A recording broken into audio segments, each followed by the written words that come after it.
A little bit about marijuana justice. We were established in 2019 to promote the benefits of ending the war on drugs and prohibition of marijuana.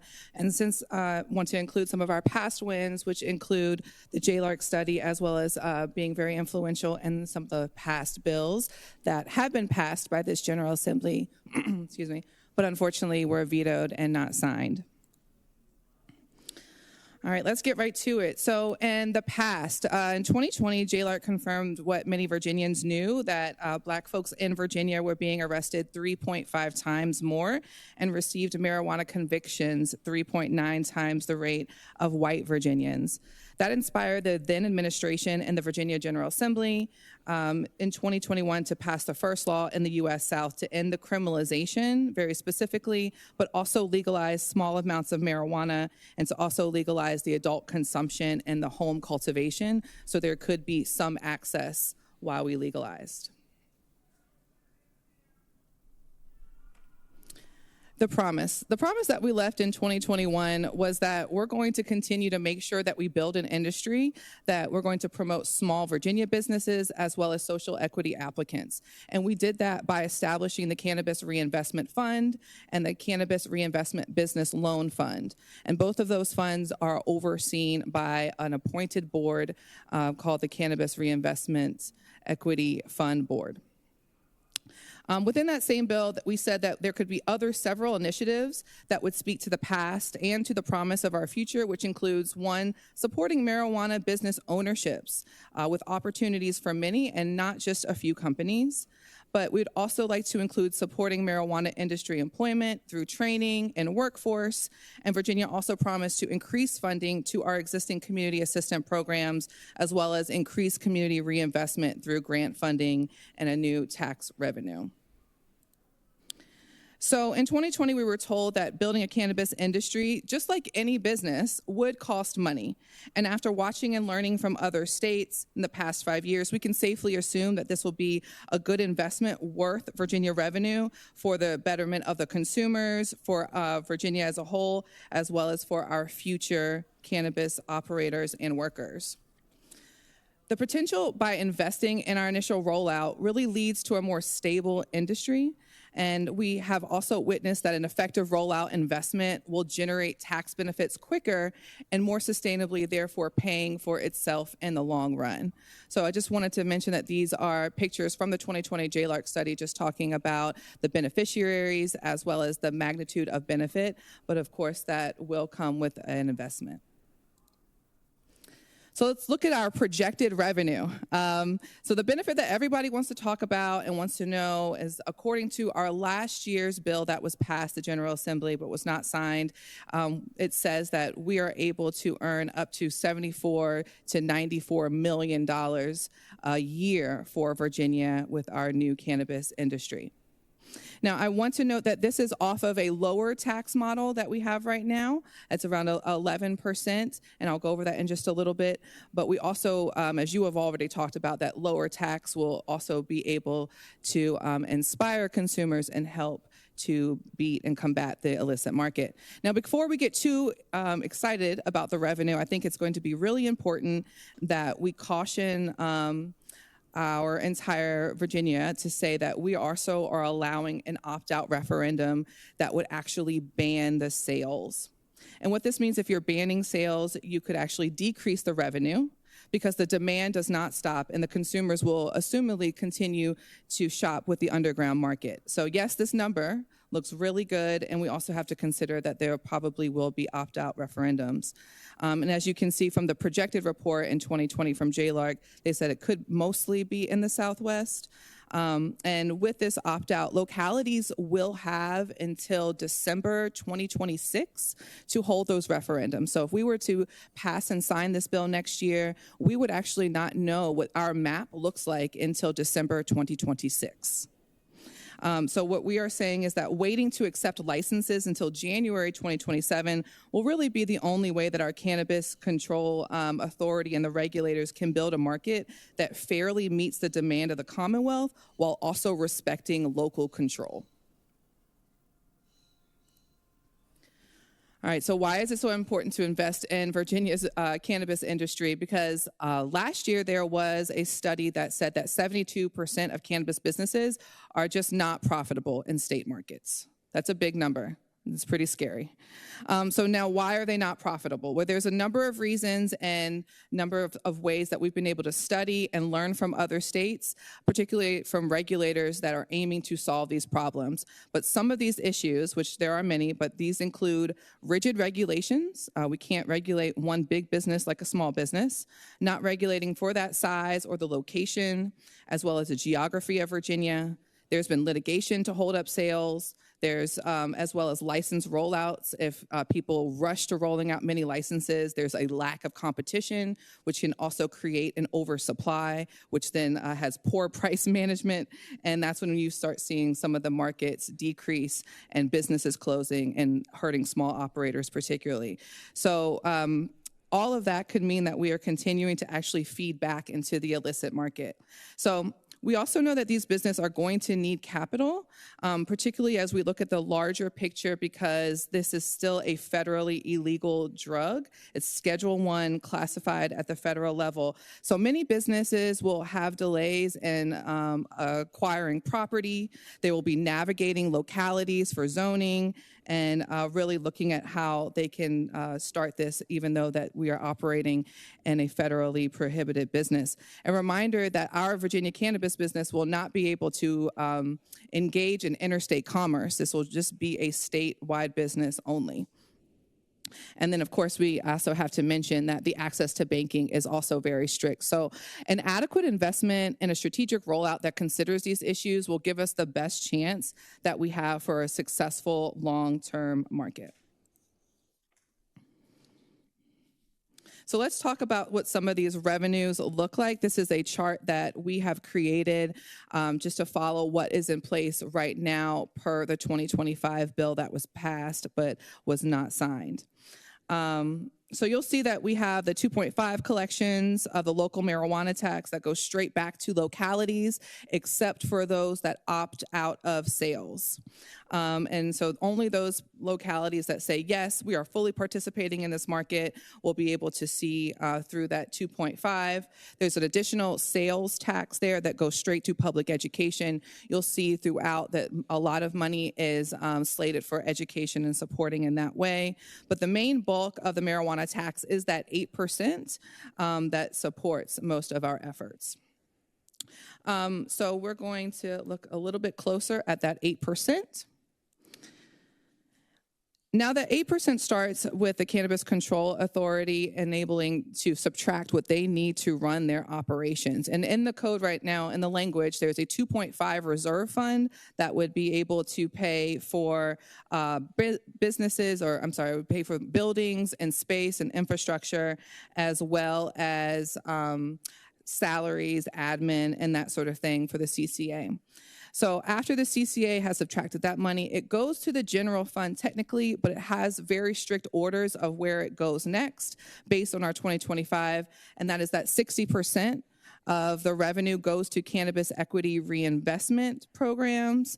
10% right now is to pre-K, 25% to DBHDS, and 5% will be going to the public health. So you can see that we have our total investments, but within the SERF itself that you'll see, and I'm calling it the SERF, the Cannabis Equity Reinvestment Fund, SERF for short, but you will see within that SERF, there are several other areas that have to be covered, which is why presumably we have put the most allocations within that budget. Within the SERF right now, we have stated that we want that money to help pay for scholarships for people that were impacted by foster care, substance use, and impacted by enforcement. Also include priorities for grants to support workforce. We also have money set for the Indigent Fund. And finally, there's money for the Cannabis Equity Loan Fund, which is our strategic investment back into our cannabis industry. The fund will directly support Virginia cannabis businesses to ensure that we can have the better success rate. And as you'll see in this chart, These 5 different priorities, there are no allocations for this money as far as distribution. And so that is our first recommendation for an update here, is to actually provide a distribution model for that SURF board that oversees the money. So what we've said that could make the most sense is that the 50% of the money would go to that Cannabis Equity Loan Fund because it does support our businesses, as well as 40% will go to more of the program assistance programs, as well as scholarships and grants, and then 10% to the Indigent Fund. Other recommendations that we have that we really want to be able to solve some of these problems that we can already foresee. So we have 3 high-level pieces of information that we really want to put in front so that we can get ahead of some of these problems. And the first is that the Business Loan Fund will not have any money in it the first year because the revenues will not be there yet. And so we want to follow what we actually had in a 2022 bill. And in that 2022 bill, we were actually able to allocate $3 million upfront to support the Cannabis Loan Fund. And with that early investment, we know that we can have better success with all small businesses. The second update and recommendation that we have is to compensate the non-paid SURF board. We just went over the many priorities that the SURF has to pay for and oversee.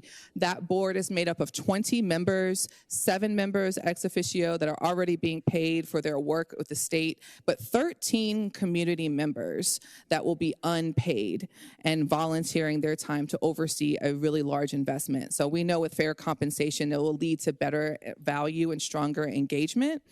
And then lastly, as I just mentioned in the slide before, there's currently no allegations for the SURF reinvestments. So we would like to establish some guidance for the SURF board to better and more quickly distribute these funds so that we can meet our priorities.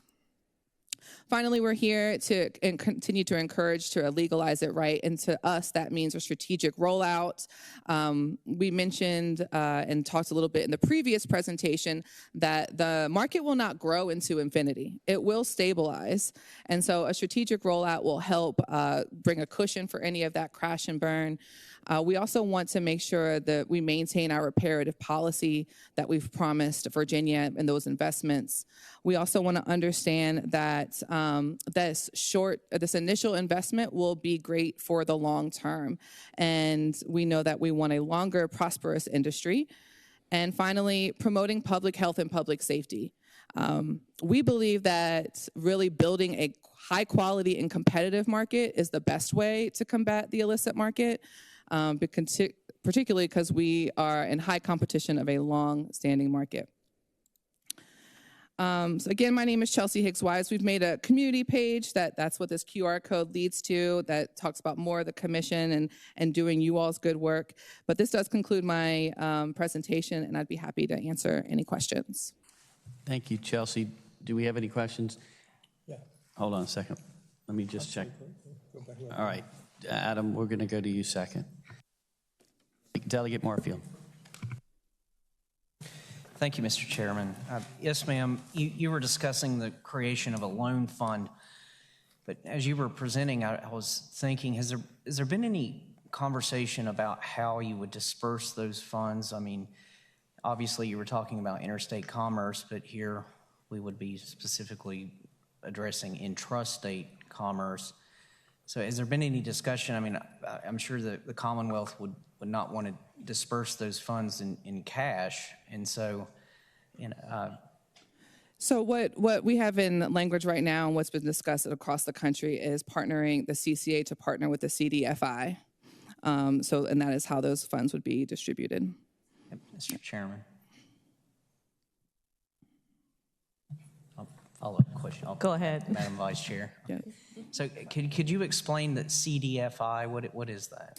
The Community Development Financial Institution, it actually partners directly with some of our state funds and to be able to distribute that money, whether that be reimbursements, and it wouldn't have to come straight for the state to actually reimburse or to distribute that funds directly. So they're a financial institution, and so they would be the ones to hold the money, give that money out, and collect the fees and that sort of thing.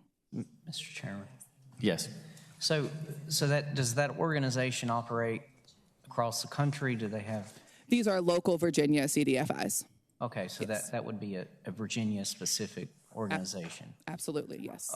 Okay, Mr. Chairman, and I apologize for all the questions. But... No, those are good questions. I mean, I think essentially the reason for this is because of the banking, the federal banking laws, and this is a way for us to provide essentially a bank to do that job here in Virginia. And I assume, and actually I'll ask this question, is this similar to some of what the other 38 states that have?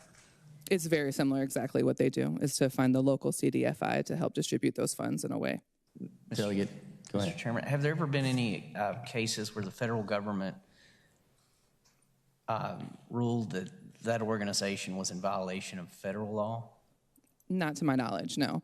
There have been litigations about who qualifies for such money, but not to the institutions themselves, no. And final question? Okay, yeah, just a suggestion, and I don't know if there's been any conversation about this either, but you know, is it possible for the Commonwealth to create a state bank for the purposes of dispersing those funds? That is a great question, and it has come up in many conversations, and some states have actually looked into that, but that hasn't come up to my knowledge to be able to support that way. But what you're offering are more solutions for the barriers to banking for our cannabis industry, which is something I do think the Virginia General Assembly should consider. All right. Thank you, Mr. Chairman. Thank you, ma'am. Thank you so much. Thank you, Delegate. Senator Eben. Thanks.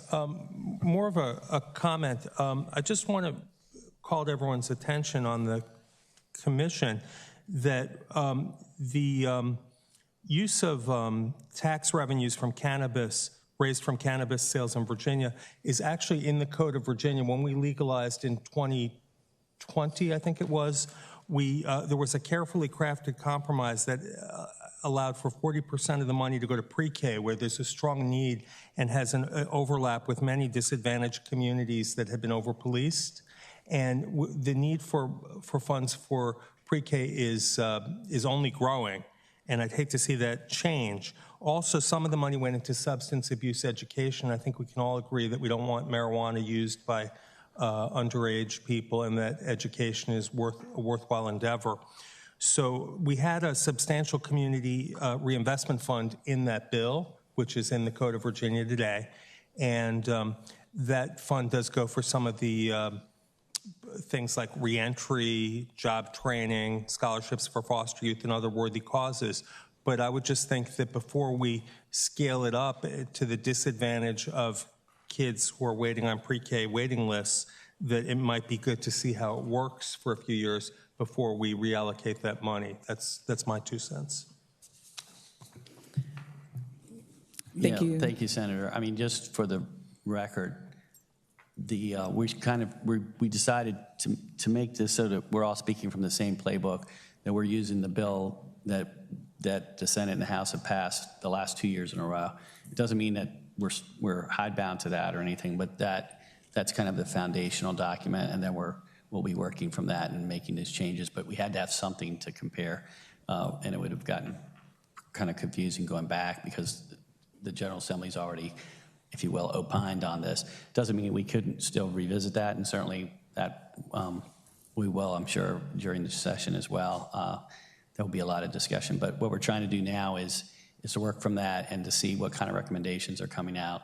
And Marijuana Justice has given us some good ones, and I'm sure the general public will weigh in as well, and other stakeholders. The couple I wanted to ask you around, I'm glad this, can we put the flow chart back up there? I wanted to ask about at the blue the bottom line there under the 8% Cannabis Control Authority, that tax that goes down there. We have 25% at DBHDS and 5% public health programs. How is there a way to streamline that? It seems a little bit redundant, maybe. Our recommendation would be that we very much also, to Senator Evans' point, just to look at how the money distributed there for DBHDS and public health is used with a bit more direction, I believe. I'm a former clinical social worker, so I know that DBHDS would need some of this help, but I do believe that cannabis money should also be going towards benefiting cannabis consumers, benefiting cannabis businesses, as well as impacted communities. And so just more direction, I think, would perhaps, if it was overseen by CCA and they could help continue to distribute it to DBHDS, but again, with just more guidance. Chelsea, do you mind if I call a friend and ask Jan Padini from Normal to come up and just, Jan, would you be willing? I'm calling you out of. Looks reluctant. You don't have to, but Oh, sorry. You know what they say, stay ready, don't forget ready. I think Chelsea, thank you, Mr. Chair, J.M. Padini, on behalf of the National Organization for the Reform of Marijuana Laws. I think Chelsea did a really good job explaining bucketing that 25 and 5% and allocating it to CCA. These, arguably, the 25 and 5% are targeting the same objectives, substance abuse prevention through public education campaigns, be it for adults or youth. And perhaps a better approach, as Chelsea mentioned, would be to combine them into one 30% bucket and to allocate it directly to CCA with specific direction as to how they fund programs.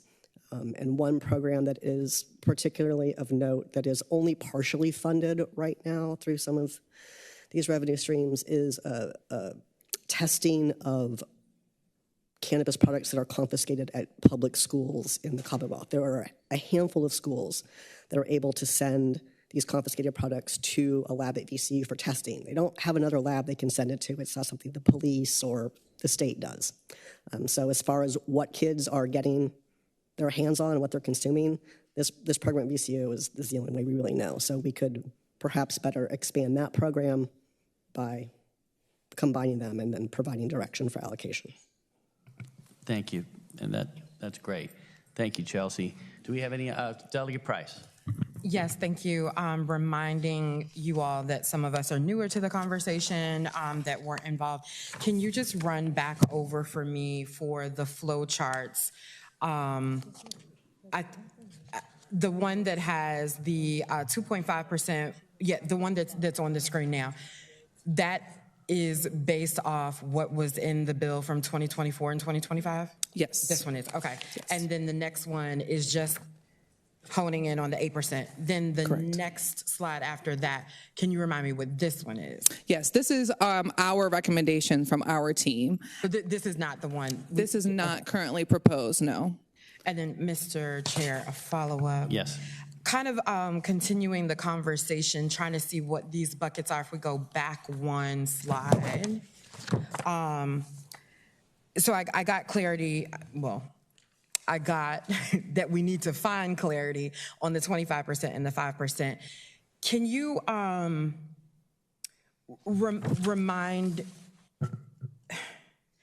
remind me, like, what year's information was the need based on for the 2024 to 2025 bill? So, like, if this model was created for the 2024 bill, is it based off 2023 numbers, or is? And I'm wondering this, and I'll tell you exactly why. I'm not trying to be tricky. I want to be absolutely transparent. If this was based on a year where Medicaid was being fully funded from the federal level, and we were talking about cannabis products, cannabis money need to go to cannabis people, I hear that. When we are looking forward, the financial situation of the state has ostensibly changed, right? Correct. And when I'm in front of other organizations, gambling money doesn't go just toward gamblers, right? Like, I just want to understand from a justice perspective, how should a legislator not start salivating at that original 74 million when I'm also on the Hunger Commission, when I'm also on, HHS, and I'm hearing Virginians, whether they utilize cannabis or not, are in dire need. Help me hear it from your perspective one more time. Sure. Thank you so much for this question, because the reinvestment at where it goes and the current context is really important. So what I will say is that the individuals in Virginia that are most impacted by the federal cuts are also not probably, but I can for sure say that they're also the people that are the most impacted by enforcement. So that is going to be an overlay for that.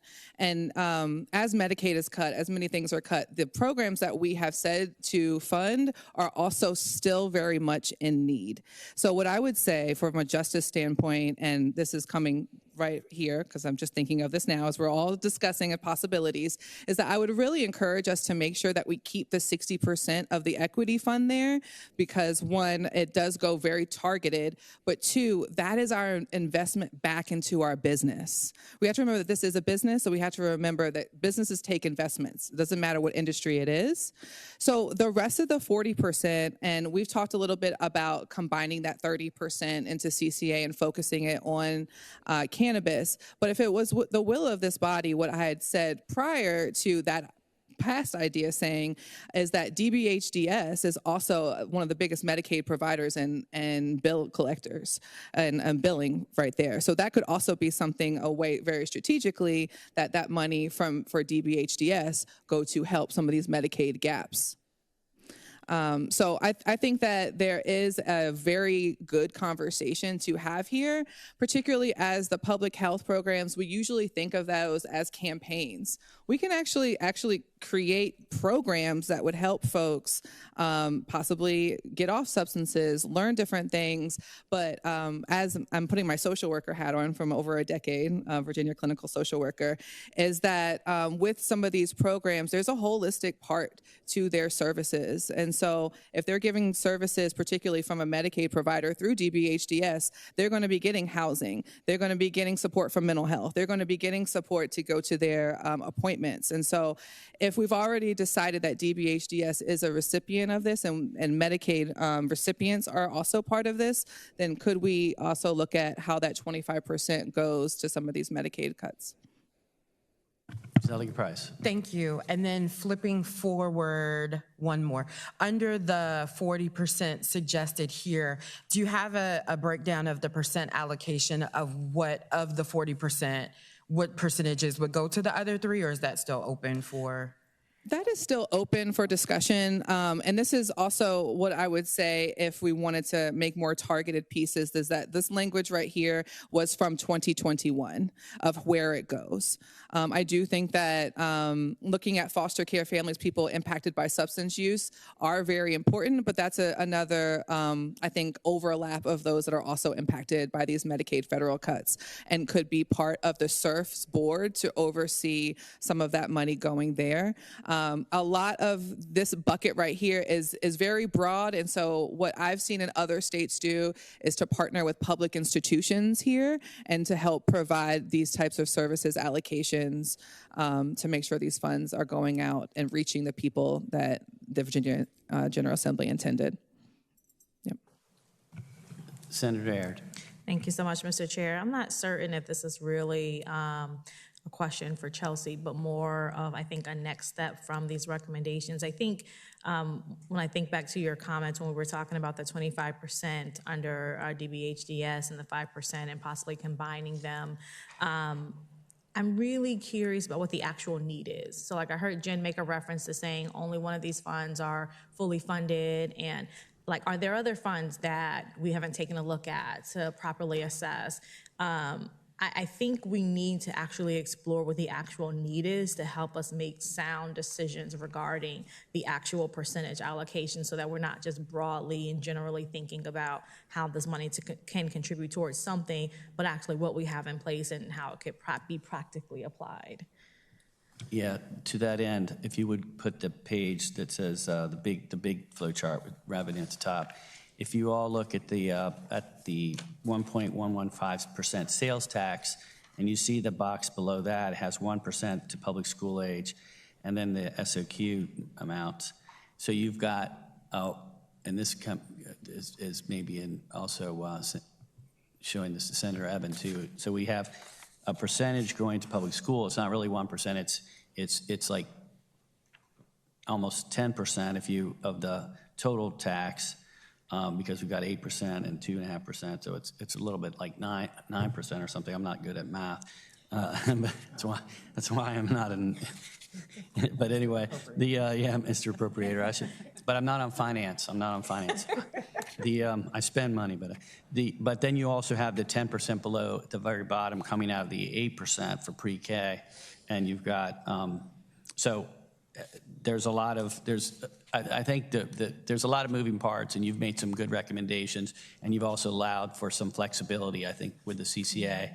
That's important. But the purpose, I think, of today's meeting really, and it's already happening right away in our second presentation, is that we need to have, as the senator said, we need to really figure out where the need is, and as the delegate said, a lot of these numbers are old numbers, and there's a new reality, a fiscal reality happening, and a lot of it's coming from Washington and affecting us. So these numbers are something I think that we all need to grapple with on both the revenue side, and we heard earlier about the differences that other states are doing. Some of them are measuring the tax not on the sales, but on potency and other things. So everything is up in the air right now. I mean, this is our opportunity in the next, couple meetings to figure out what that number should be, whether the sales tax perhaps should be the normal sales tax. And that would be more money going to that, or we don't put the public school age in that bucket. So anyway, there's a lot of moving parts, and we want to hear from the general public as well on what you recommend and what you think we should be doing. But we do have to be careful that we don't salivate over all of this and try to solve everything we can in the budget. So thank you very much for that, for your presentation. And do we have any further questions for Chelsea? No, seeing none, we'll move on to the third, unless you have any final words. Chairman, I just really wanted to also encourage us to remember about the opt-out piece that could also affect our revenue. There have been many conversations just from us having conversations with folks in the Southwest about pros, cons, and that there's just not a lot of information out there about what the positives of having a dispensary and access could be, particularly if they are growing cannabis but not able to sell it. And so what does that do for the proliferation of the illicit market in the Southwest? So there's also could be an idea that with some of these funds, the CCA could do a brief targeted education campaign for the Southwest leading up to the referendum, just to make sure that the voters have access to information and what they're voting on. Thank you for that. Thank you very much. Okay, our next agenda item